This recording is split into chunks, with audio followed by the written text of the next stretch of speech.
Dan perlu dipahami undang-undang dalam konstitusi itu negara tidak punya tanah. Ya. Negara hanya menguasai tanah untuk dipergunakan, didistribusikan kepada masyarakat. Dr. Abdurrahman Nur SH.MH. Siap. Selamat datang di Ratona Podcast. Ya. Rahmat Karim Poksi. Gimana kabarnya hari ini? Kabar baik. Alhamdulillah. Hari ini senang sekali saya kedatangan dua tamu saya yang sangat luar biasa. Satu Pak Doktor ya yang sudah dikenal di Tanah Luwu ya. Bahkan kancah nasional juga. Kemudian satu lagi beliau ini adalah seorang aktivis lingkungan yang menurut saya sangat galak gitu. Saya mau lihat ini gimana ini. Nah, saya sedikit perkenalkan ya Pak Doktor. Biasa akrab kita panggil Pak Maman. Pak Maman. Iya, beliau adalah Wakil Rektor 4 Bidang Kerjasama dan Inovasi Universitas Andi Jemma, Palopo. Kemudian beliau juga adalah Presidium Dewan Kehutanan Nasional. Ya, siap. Keren ini. Setahu saya kayaknya di Sulawesi Selatan ini hanya dua ya. Iya, Pak Doktor Maman bersama dengan Prof. Yusra. Prof. Yusra. Ya, beliau mantan dekan Fakultas Kehutanan Unhas. Kemudian pernah menjabat Wali Kota Makassar. Siap. Ya. Prof. Yusra. Kemudian beliau juga tergabung di dalam Asosiasi Pengajar Hukum Adat Nasional atau yang dikenal dengan nama APHA. APHA. Gitu. Beliau juga aktif di Aman dan Walhi. Luar biasa ini. Ini benar-benar ini apa sih istilahnya tuh kalau yang multi talenta? Bukan, yang fokusnya ke lingkungan. Iya, apa itu lebih ke ekologis. Ya, ekologi. Ya, seorang ekologis. Kemudian beliau yang satu ini punya satu lembaga keswadayaan yang juga cukup dikenal, namanya Pembela Arus Bawah. Wah, ini suka main bawa-bawa. Dan beliau juga adalah owner dari tabloid SAR, Jadi aktivis media juga gitu. Jadi pantas galak karena ternyata punya media juga. Oke. Nah ini sepintas perkenalan Anda berdua. Nah saya ingin memulai ke Pak Doktor dulu. Siap. Kita tahu sekarang salah satu isu global yang jarang dibicarakan di kita. Tetapi menjadi satu isu yang sangat besar dibicarakan dan ramai dibicarakan oleh orang di luar sana. Terutama di kalangan milenial, yaitu menyangkut masalah environmental ethics.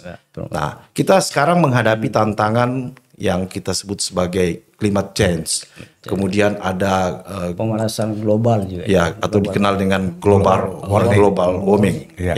Dan ada juga satu hal yang banyak yang tidak sadar bahwa itu satu ancaman yang cukup serius juga ke depan, yaitu perang antara Rusia dengan Ukraina dan Ukraina yang sebenarnya kalau eskalasinya bertambah besar itu bisa memicu perang dunia ketiga. Nah ini yang kita hindari karena persoalan hari ini yang kita hadapi dengan sekitar berapa itu miliaran ribu tahun keberadaan bumi ini, tetapi dalam waktu dekade yang sangat singkat kita mengalami ancaman yang cukup serius. Nah, saya ingin dengar pandangan Pak Doktor mengenai isu global ini. Bisa mungkin diceritakan? Terima kasih Kak Edi, kemudian teman-teman penggemar Ratona Solusi ya. Saya pikir yang ketika kita bicara konteks lingkungan memang ini kita tidak bisa lagi dibatasi oleh wilayah-wilayah administrasi karena kita bicara ekosistem secara baik itu lokal maupun secara global. Nah, dampak-dampak lingkungan ini memang dia saling mempengaruhi dan cukup cukup signifikan ya. Dan misalnya apa yang menjadi isu-isu secara global itu juga bisa berdampak terhadap isu lokal. Misalnya sekarang kalau kita lihat terjadi misalnya perubahan teknologi dalam kerangka tadi yang disampaikan Kak Edi itu terkait dengan upaya mengatasi pemanasan global dan perubahan iklim. maka teknologi sekarang itu dialihkan kepada teknologi yang ramah lingkungan. Tetapi perlu juga kita pahami bahwa perubahan teknologi yang ramah lingkungan ini juga ternyata dia juga berimplikasi terhadap eksploitasi sumber daya alam. Contoh sekarang kalau kita lihat perkembangan secara global ini bahwa kendaraan-kendaraan sekarang kan kita dialihkan kepada menggunakan baterai ya, mobil-mobil Jadi ada elektrik target kan, ada pengurangan emisi karbon 0% sampai 2030. Itu kan itu menjadi kesepakatan secara internasional. Tetapi perlu kita melihat juga bahwa ternyata itu punya dampak di tingkat lokal. Karena misalnya bahan baku baterai listrik itu yang digunakan nanti teknologi itu kan sumbernya ada di kita. Misalnya kalau kita bicara konteks Lura ya kan ada perusahaan nikel misalnya kan, kita penghasil nikel misalnya. Nah ini secara otomatis punya dampak terhadap lokal tadi, bahwa akan terjadi investasi besar-besaran di industri-industri pertambangan nikel misalnya kan. Nah ini kan secara lingkungan pasti dia punya dampak. Dan yang terakhir saya dengar ini informasi bahwa salah satu investor dari Inggris itu akan membuat pabrik baterai di salah satu kabupaten di Bantaeng ya. Di Bantaeng ya. Kalau salah ya. Betul. Nah, bagaimana Pak Dr. Maman melihat itu? Ya itu tadi. Kalau kita bicara lingkungan, maka kita juga bicara soal jaringannya kan. Nah, meskipun misalnya itu dibangun di Bantaeng, tetapi kan bahan bakunya bersumber dari kita. Nah, ini tadi kalau kita bicara selangkangan Sulawesi di Teluk Bone ini kan sumber-sumber yang dimaksud dengan kita tadi itu adalah tanah Luwu ya. Ya, tanah Luwu tadi itu. Bahwa kita ini penghasil nikel. Nah, sumber-sumbernya itu ya bersumber dari kita. Jadi secara otomatis selain mungkin memberikan dampak secara ekonomi, tetapi dampak lingkungannya juga akan mesti besar. Dipikirkan. Nah, disinilah peran pemerintah sebagai penyusun regulasi atau kebijakan itu, bagaimana upaya yang harus dilakukan untuk mengantisipasi perubahan-perubahan yang terjadi ini. Nah ini kan itu tadi, sehingga ketika bicara lingkungan memang kita tidak bisa lagi bicara bahwa ini hanya urusan secara global, tapi dampaknya secara lokal juga sangat terasa sekali ya. Termasuk mungkin luasan hutan kita pasti akan berkurang, yang akan menjadi wilayah izin-izin usaha pertambangan misalnya kan, ini akan semakin banyak. Dan di kalau kita lihat di Luraya ini izin-izin ini skala luasannya sudah cukup besar sekali ya. Mungkin ada sekitar hampir 90.000 hektar ya yang sudah berizin misalnya kan. Sudah punya istilahnya itu IUP. Ya, IUP, izin usaha pertambangan. Cuman ya kita ini mungkin ada yang masih tahap eksplorasi, ada juga mungkin yang sudah mulai di eksploitasi. Di usaha produksinya kan. Nah, ini yang padahal kan kalau kita melihat data kehutanan kita bahwa memang luas hutan setengahnya itu, luas hutan Sulawesi itu ada di Luraya kan, besar sekali. Jadi kalau hutan kita terganggu maka dampaknya juga akan besar. Sebelum kita jauh melihat bagaimana hutan kita, saya ingin dulu tanya sebagai seorang ekologis, kan kita tahu bahwa kita tidak bisa menghindari yang namanya teknologi, ya, karena teknologi ini juga membantu kita untuk semakin hidupnya itu dimudahkan, kan dengan adanya kemajuan teknologi. Tapi ternyata teknologi ini pada sisi yang lain itu juga memberikan dampak yang kurang baik, terutama terhadap alam dan ekosistem kita. Nah, bagaimana Pak Dr. Maman melihat pada posisi seperti itu? Artinya ada satu ada satu pilihan yang sulit yang kita harus hadapi. Pada satu sisi kita ingin mendukung kemajuan teknologi, tapi pada sisi lain alam kita, ekosistem kita menjadi terancam. Nah, bagaimana pandangannya di sini sebagai seorang ekologis? Kalau saya memang kita harus bisa mempertimbangkan secara matang ya, karena kalau kita bicara masa depan lingkungan itu kita bicara sampai generasi kita yang akan datang ya. Sehingga memang penerapan teknologi ini memang harus berbasis pada kondisi lingkungan di mana misalnya industri itu akan dibangun misalnya kan. Dan menurut saya memang peran pemerintah ini sangat besar sekali untuk melakukan pemantauan, pengawasan misalnya. Dari segi undang-undang bagaimana? Saya pikir kalau regulasi kita cukup baik lah. Kalau saya selama ini membacanya seperti itu ya, bahwa IUP itu juga keluarkan dia punya tahapan-tahapannya, ada standar-standar studi kelayakan misalnya kan. Itu ada. Ada. Dia gini. Bukan ada. karena sesuatu di bawah meja. Saya pikir memang itu menjadi termasuk dulu kan soal tanggung jawab sosial itu perusahaan terhadap lingkungan dan masyarakat. Kalau dulu itu kan hanya maunya perusahaan saja. Kalau sekarang kan itu menjadi kewajiban kan. Itu yang menurut saya perubahan-perubahan yang signifikan terkait dengan upaya-upaya pemerintah terhadap perlindungan lingkungan dan peningkatan kesejahteraan masyarakat. Nah, satu pertanyaan sebelum saya pindah ke Pak Rahmat.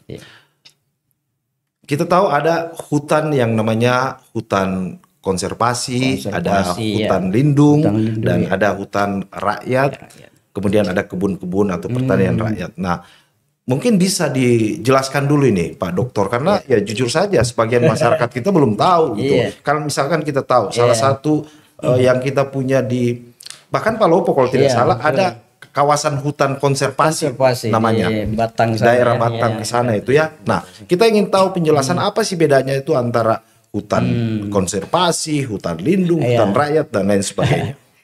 Bisa dikasih pencerahan? Kalau kita bicara hutan sebenarnya itu kan ada dua hal yang penting ya. Yang pertama itu soal statusnya dulu kan. Apakah dia statusnya hutan negara atau hutan hak? Misalnya kan hutan hak itu bisa misalnya hutan hak karena keberadaan masyarakat adat misalnya kan, ya itu diakui oleh karena kita juga punya masyarakat hak adat dan punya hak-hak. Ataukah hutan hak itu diperoleh karena misalnya ada izin usaha kan, badan usaha yang mengusulkan misalnya untuk mengelola itu. Kemudian yang kedua, bicara hutan itu bicara fungsi kan. Nah, apakah yang disampaikan Pak Edi tadi bagaimana fungsi lindung, fungsi konservasi? Yang jelas fungsi-fungsi kawasan hutan negara ini adalah memang terkait dengan bagaimana pemerintah itu bisa melakukan upaya-upaya perlindungan terhadap fisik hutannya kan, termasuk fisik hutan. Karena ini menjadi penting karena tekanan masyarakat ini kan laju pertumbuhan penduduk ini kan semakin cepat, sementara lahan ini kan tidak pernah bertambah. Ini kan jadi upaya-upaya perlindungan kawasan hutan dalam bentuk konservasi, dalam bentuk kawasan hutan lindung itu dalam kerangka memang menjaga ekosistem itu kan. Karena saya dengar kalau misalkan menyangkut hutan konservasi, daun yang jatuh selembar pun itu tidak boleh diambil. Memang gitu ya. Apa benar seperti itu? Dan memang kalau kita bicara konteks hutan negara memang begitu Pak Edi. Karena termasuk tidak boleh lagi ada hak kepemilikan di dalamnya kan. Nah, sementara kan ini kasus-kasus kita ini banyak sekali kan. Kawasan hutan terus ada juga kadang sertifikat di situ kan. Ini kan persoalan itu. Padahal kalau kita bicara hutan negara, hutan tidak boleh ada tidak dibebani hak di atasnya kan. Beda kalau dia dalam kerangka tadi hutan hak atau hutan adat misalnya kan. Itu dan ada mekanismenya sekarang.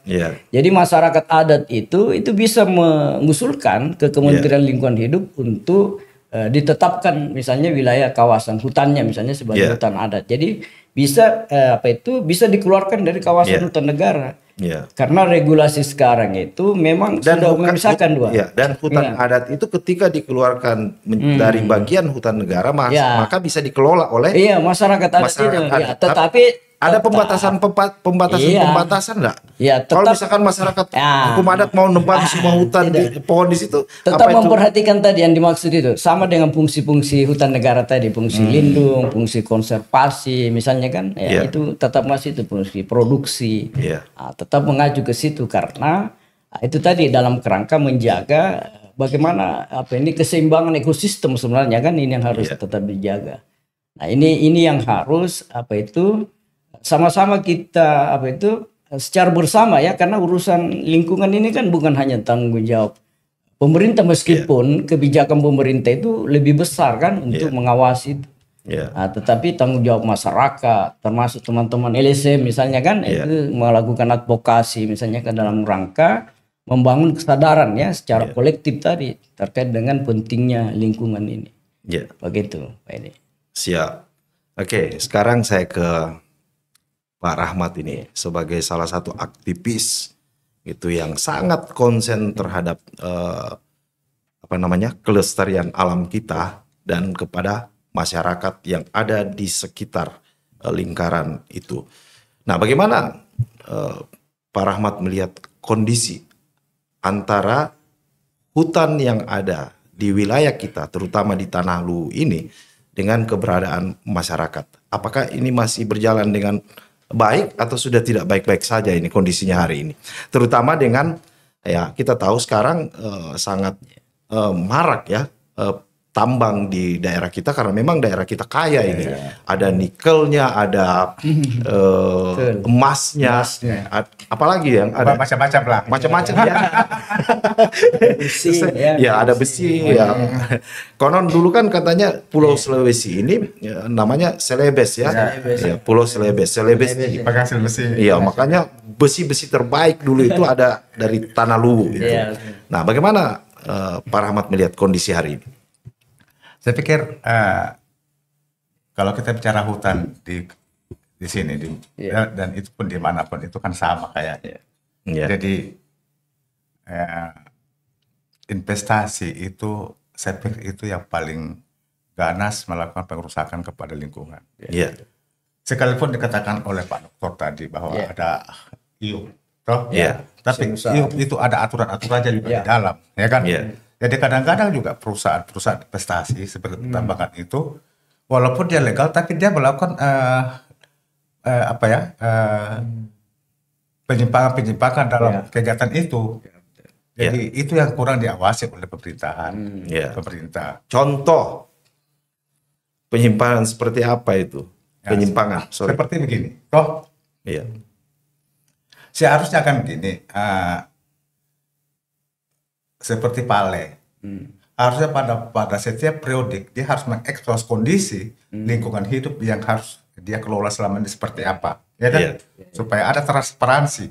Jangan pada saat mau urus eksplorasi atau eksploitasi baru dipublish, baru diekspos, ya kan? Seharusnya pada setiap periode tertentu diekspos seperti apa, ada kajian-kajian secara akademis melibatkan berbagai pihak yang konsen terhadap lingkungan hidup dan diekspos kepada masyarakat bahwa kondisi lingkungan hidup saat ini begini, ya kan begitu. Jadi itu harusnya ada aturan, ditambahkan regulasi seperti itu, ya kan, supaya kesinambungan lingkungan hidup bisa terjadi. Artinya dengan adanya IUF ini bukan berarti bahwa mereka yang bergerak di sektor penambangan itu bisa melakukan hal-hal yang hanya sesuai dengan kepentingan penambangannya itu sendiri, tanpa melihat hal-hal lain yang berkaitan dengan ekosistem masyarakat yang ada di sekitar. Kira-kira seperti itu yang dimaksudkan. Harusnya begitu. Nah, memang setiap 6 bulan kalau nggak salah ada evaluasi oleh lingkungan hidup. Tapi lingkungan hidup juga harus publish hasil evaluasi seperti apa itu. Supaya ini kan adanya transparansi terhadap persoalan-persoalan lingkungan yang dikelola oleh pihak investor. Nah, kalau yang paling signifikan juga itu adalah perubahan hutan. Nah, ini kepala desa yang ada di kawasan hutan itu cenderung melakukan pembiaran. Ya kan, yang seharusnya dia harus mencegah itu terjadinya perubahan hutan. Kalau warga lokal mungkin kita maklumi karena mungkin ini, tapi yang didatangkan masuk ke dalam baru diperjualbelikan. Ini menjadi soal, ya kan? Nah, hampir semua kawasan hutan yang ada di Kabupaten Luwu dan Luwu Utara itu begitu, ya kan? Diperjualbelikan. Itu kawasan hutan dibuka jadi perkebunan, perkebunan liar apa segala. Nah, ironisnya aparat penegak hukum tidak mampu menyentuh itu, ya kan? Nah, sama seperti gini, seperti tambak, seperti di Rampik kemarin, ya kan? Di Rampik, itu kan jelas melakukan eksploitasi secara ilegal, tapi aparat penegak hukum seolah terkesan prematur menangani kasus itu, entah kenapa, apakah ada yang backing di belakangnya itu nggak tahu, ya kan? Dan jelas-jelas ini sudah melanggar hukum loh. Yang di Rampi apa? Itu sudah sampai ke taraf eksploitasi atau eksplorasi? Ini kan ada perusahaan sana punya IUP produksi, ya kan? Dan justru di sana itu tambah apa? Emas. Toh, tapi justru perusahaan itu tidak melakukan kegiatan penambangan, justru orang lain yang masuk, ya kan?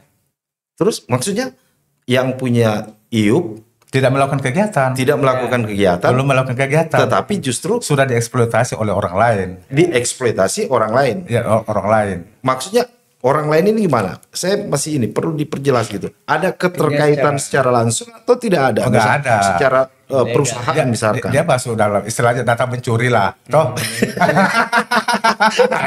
Keluar galaknya. Ilegal. Ya. Data mencuri, toh. Dalam ini anehnya juga. Karena yang punya IUP juga harusnya melapor ke polisi dong. Aku punya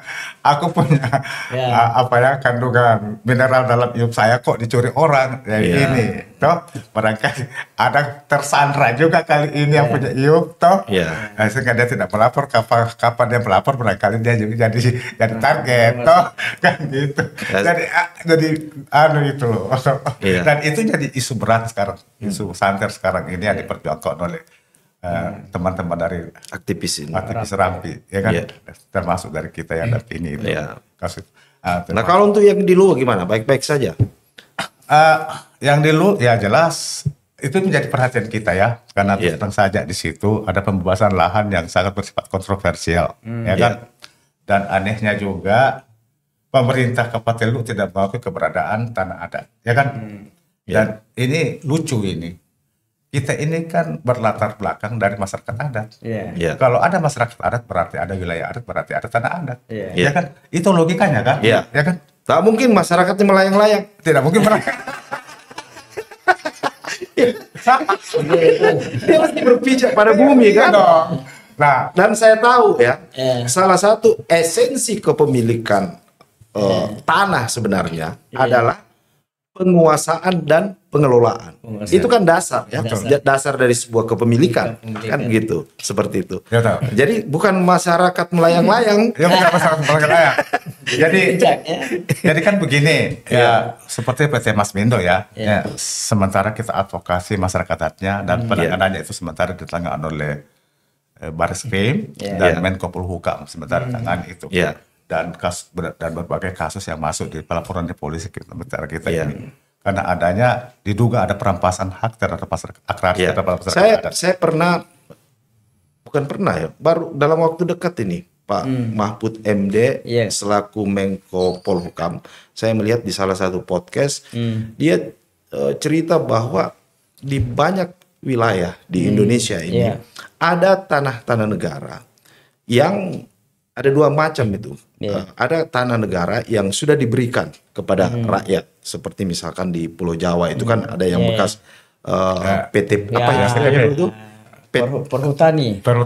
Ya, Pak. Ya, PTPN apa sih istilah saya? PTPN. Ada ya yang namanya PTPN.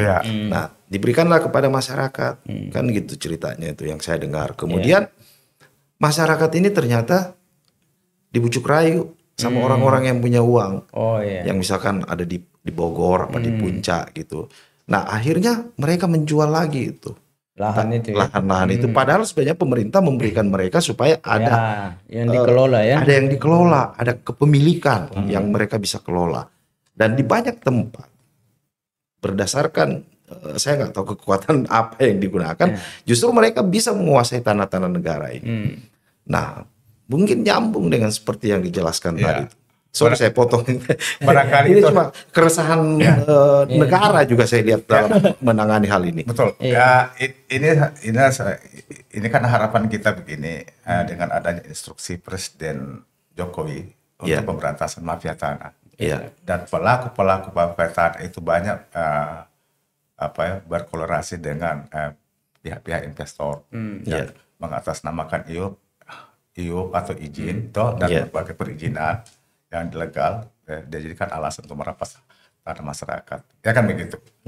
Jadi itu ambil contoh saja kembali kepada PT Masmindo tadi. Ribuan tahun yang lalu kan tanah itu sudah dikuasai oleh masyarakat, ya kan. Sebelum Indonesia ini ada kan sudah ada masyarakat di situ. Ada, Kita kan merdeka baru tahun 45. Ya kan. Jadi dianggapnya mungkin PT Masmendo itu kalau ada IUP itu berarti itu hak dia, dan perlu dipahami undang-undang dalam konstitusi itu negara tidak punya tanah. Iya. Negara hanya menguasai tanah untuk dipergunakan, didistribusikan kepada masyarakat. Ya kan, sebesar-besarnya untuk kemakmuran masyarakat. Ya kan.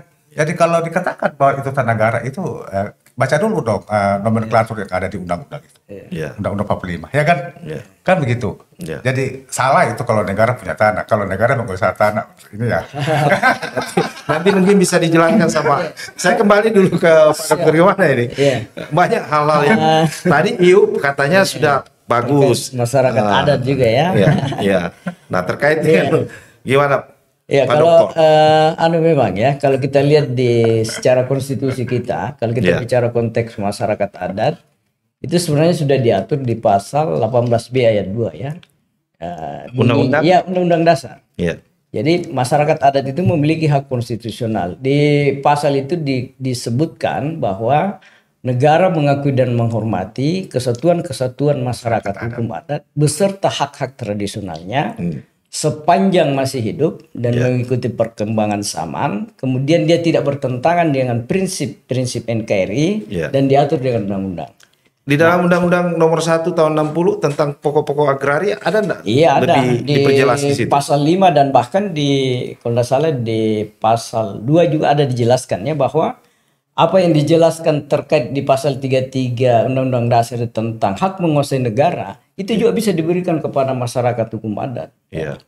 Nah, pertanyaannya kemudian kalau kita bicara konteks LUU tadi yang disampaikan oleh Pak Rahmat ini, bahwa di LUU itu sebenarnya sudah ada perda ya, ada perda tentang pengakuan dan perlindungan masyarakat adat, dan saya terlibat langsung dalam penyusunan perda itu. Dan saya pikir ini bisa menjadi salah satu dasar masyarakat adat yang ada di Kabupaten Luwu ini untuk mengusulkan tadi itu ya, memperjuangkan hak-haknya misalnya. Apakah dia akan mengusulkan ke KLHK, Kementerian Lingkungan Hidup, terkait dengan wilayah dan kawasan hutannya tadi itu bisa. Nah, itu berdasarkan perda karena di Undang-Undang Kehutanan syarat pengakuan masyarakat adat itu harus berbasis pada perda. Dan saya pikir lu sudah punya itu ya. Kalau di Luwu Raya ini tinggal Palopo ini sementara dalam proses ya. Kemarin juga pernah saya diundang ke sana karena ada sementara disusun. Luwu Utara sudah ada perdanya. Luwu Timur juga sudah ada perda terkait dengan masyarakat adat. Nah, ternyata sudah ada perdanya, Pak. Sudah ada perdanya. Coba persoalannya kan ini kan pemerintah kan tidak mendorong itu untuk pada tahap eksploitasiannya ya. Ya jangan pemerintah lah, kan ada DPR tuh. Ada wakil rakyat. Tapi kalau mekanisme negara sebenarnya sudah ada. Kan ada DPRD kita. Tapi sebenarnya kan begini, kita mungkin agak harus bertanya gitu, tanah adat ini supaya bercerita. Ini kan kita bicara untuk kebaikan, kebaikan. Kita tidak dalam rangka menjudge siapa yang benar, siapa yang salah. Tapi kita mencari solusi nih, seperti Ratona Solusi. Karena kita ingin baik untuk semua. Jadi kan sebenarnya begini, dalam konstitusi bangsa ini kan sudah jelas itu keberadaan tanah adat. Tanah adat. Bahkan dalam undang-undang kehutanan itu dijelaskan sekali, dilindungi sekali itu. Ya coba prosesnya itu harus mungkin ada mekanisme ya kan. Nah, inilah masyarakat yang tidak paham itu ya kan. Nah ini, maunya kita kan begini, yang paling berkompeten di sini itu kan lembaga-lembaga adat ya kan, harus melindungi masyarakat adatnya. Bagaimana caranya supaya itu bisa bisa memberikan hak-hak limitasi kepada masyarakat adat tentang tanah masyarakat adatnya itu. Ini peran lembaga adat seperti pemangku adat itu. Tapi maaf ya, saya lihat pemangku adat yang ada di Luwu ini sepertinya tidak paham yang seperti ini. Bahkan saya tidak mau justice. Kita jangan menjudge. Atau memang tidak paham atau tidak punya keinginan, ya kan?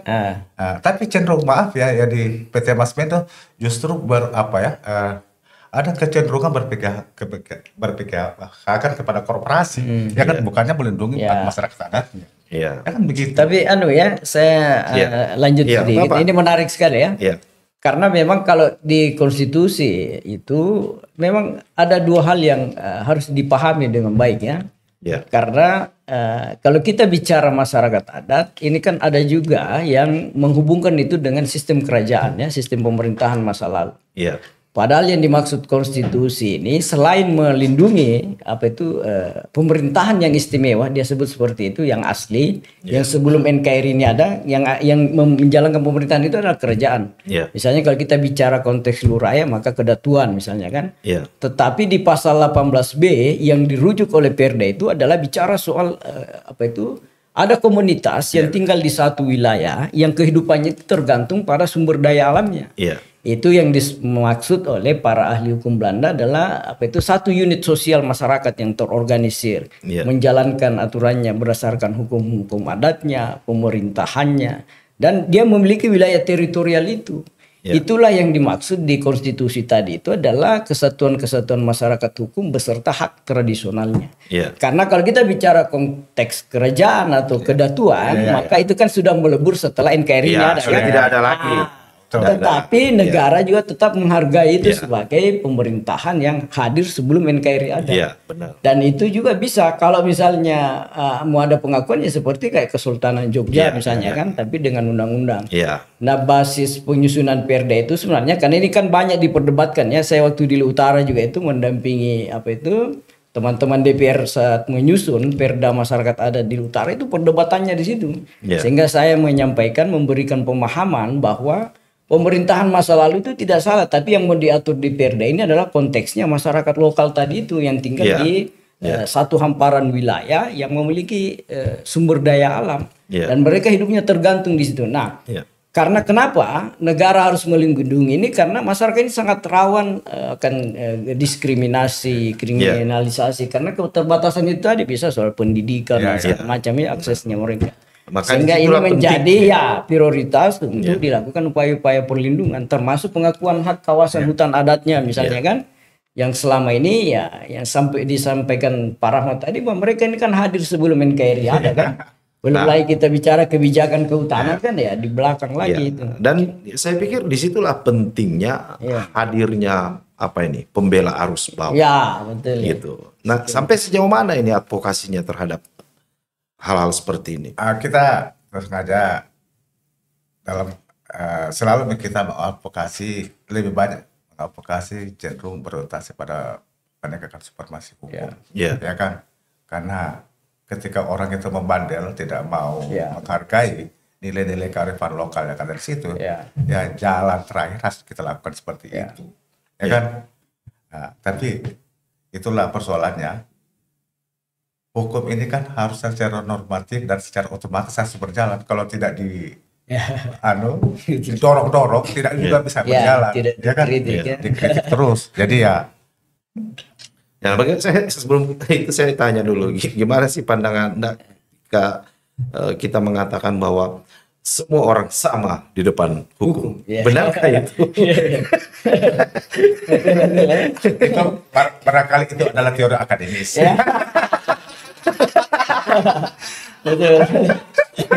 Karena saya sangat yakin berdasarkan adanya hierarki struktural termasuk hierarki sosial, maka saya berani mengatakan bahwa sebenarnya tidak ada orang yang sama di hadapan hukum. Tetapi yang harus kita lakukan minimal adalah semua orang harus punya kesempatan yang sama untuk bisa mengakses hukum. Beda lah orang gede sama masyarakat di bawah. Mau dibilang sama di depan hukum, di mana logiknya kan? Ada. Tetapi yang harus kita perjuangkan adalah semua orang harus bisa sama untuk bisa mengakses hukum. Nah, itu kira-kira. Saya pikir itu menarik. Tapi yang menarik ini Pak Edi, sebenarnya ini kan terkadang dulu kita ini kan aktivis ini seolah dianggap bahwa kita ini anti pembangunan Ini kan banyak juga padahal kan sebenarnya kita ini tidak anti pembangunan, tetapi pembangunan yang seperti apa dulu kan. Jadi bukan kita tidak hanya berorientasi pada itu aspek ekonomi, tapi aspek yang lain juga kan yang harus dipikirkan. Karena ini kan juga adalah dalam kerangka bagaimana kita bisa mewariskan lingkungan yang masih layak lah begitu. Karena jangan sampai juga menjadi dosa sejarah kan buat kita ya. Iya, benar. Iya. Karena saya kemarin itu lihat ada satu narasi yang bagaimana ketakutan kalau kita tidak berbuat apa-apa dengan kondisi hari ini, maka 2050 itu 2050 itu ada kemungkinan terjadi yang namanya global warming, yang suhu kita itu bisa sampai 60 derajat itu, sangat mengerikan kan kalau itu terjadi. Nah, makanya kenapa saya mengundang bapak-bapak ini, karena jujur ya persoalan climate change ini yang kadang-kadang luput dari perhatian kita, ini sebenarnya adalah bahaya yang sangat mengancam kita, dan bukan cuma mengancam Indonesia, tapi seluruh dunia, gitu. Dan salah satu hal yang kita mesti pikirkan bahwa Indonesia ini sekarang adalah salah satu andalan dunia yang kita sebut sebagai paru-paru dunia, gitu. Amazon itu kan pernah terjadi kebakaran, mereka lagi konsen untuk memperbaiki lagi ekosistem lingkungan yang ada di sana. Nah, sebagai seorang akademisi, bagaimana Pak Doktor ingin membangun harapan ke depan ini, terutama kita tetap bisa eksis sebagai penyumbang oksigen terbesar di dunia. Karena pohon itu kan katanya ngeluarin oksigen. Nah itu. Nah kalau yang semakin banyak karbon ini beracun ya. Kita mati lemas gitu. Nah, gimana? Jadi menurut saya memang yang terpenting kalau bicara lingkungan memang upaya-upaya di tingkat lokal yang harus kita lakukan bagaimana kita menjaga lingkungan kita.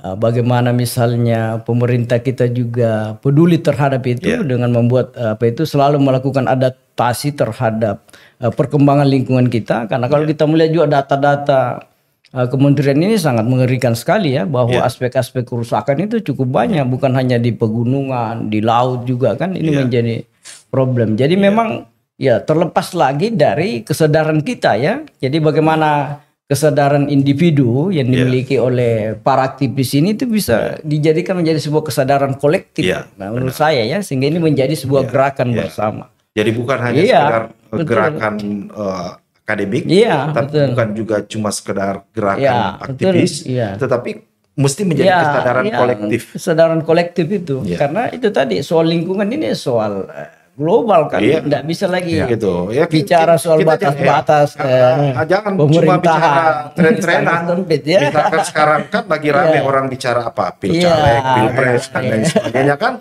karena lagi tren. Sementara kita tahu bahwa ada ancaman besar terhadap kelangsungan hidup kita ini, menyangkut persoalan iklim yang berubah sangat drastis. Orang tidak pernah lagi bicara tentang bagaimana situasi di kutub utara, kutub selatan, di Arktik dan Antartika itu melting ice gitu kan, es kita semakin mencair kan gitu. Nah ini yang saya pikir menarik kita bicarakan.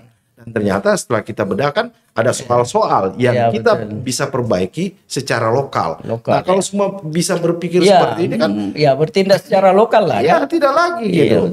Ada sistem besar. Kita menjadi bagian dari sebuah subsistem. Nah, kalau semua subsistem ini bekerja kan berarti kita bisa memperbaiki sistem itu. Gitu. Jadi gimana? Jadi begini, investasi, kita bicara tentang persoalan investasi. Tadi Pak kita dari kalangan aktivis juga tidak akan, bukan anti aktif investasi juga. Tapi yang jelasnya gini, sepanjang itu pihak investor itu mau menghargai nilai-nilai kearifan lokal. Betul ya kan? Menghargai tanah masyarakat adat, berikan haknya kepada mereka. Ya kan? Yang sebenarnya kan begitu. Banyak nilai-nilai kearifan lokal itu yang harus dihormati oleh pihak-pihak ini. Kalau dia ikuti mekanisme yang sesuai dengan dalam regulasi, saya pikir tidak terjadi suatu proses perusakan lingkungan yang begitu dasar, perampasan hak tidak akan ini.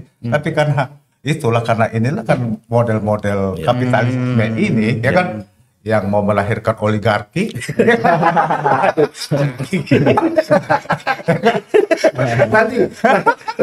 nanti kita bicara khusus itu ya mengenai oligarki. Oke, pokoknya saya tangkap lah. Sorry, saya potong. Ya, intinya gini, investasi Anda boleh saja berpikir bahwa investasi memang harus mendatangkan keuntungan, tapi jangan untung, tetapi yang lain jadi buntu. Oke, karena kita di penghujung ini, nanti kita bikin sesi-sesi selanjutnya lagi. Banyak hal yang kita bisa gali, kita bisa bicarakan menyangkut soal isu lingkungan, isu climate change yang kita coba bongkar satu-satu nanti. Karena waktu, saya minta closing statementnya dulu, karena kita terbatas waktu ini. Pak Rahmat dulu sebelum Pak Doktor. Saya pikir begini, Dok.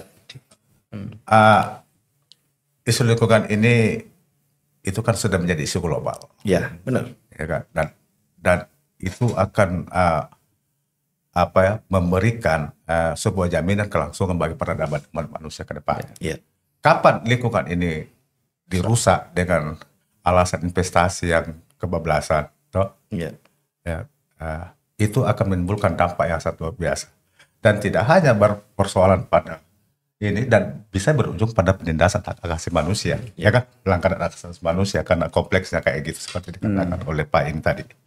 Jadi menurut saya kita tidak anti investasi, tapi investor juga harus mau tidak mau harus menghargai nilai-nilai kearifan lokal yang ada pada wilayah investasi itu, ya kan? Yang menimbulkan suatu masalah, ya kan? Lakukan pembebasan lahan sesuai dengan prosedur hukum yang berlaku, ya kan? Jangan yang punya tanah tidak diberikan sementara orang lain yang diberikan. Ini kan persoalan seperti ini.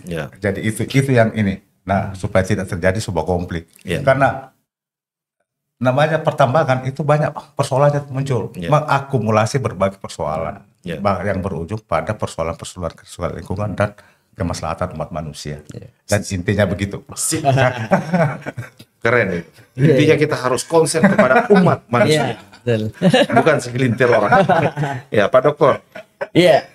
Kalau saya sebenarnya melihat, kalau kita bicara konteks lingkungan tadi, maka kita bukan hanya bicara soal kehidupannya, tapi jaringan kehidupan ini ya.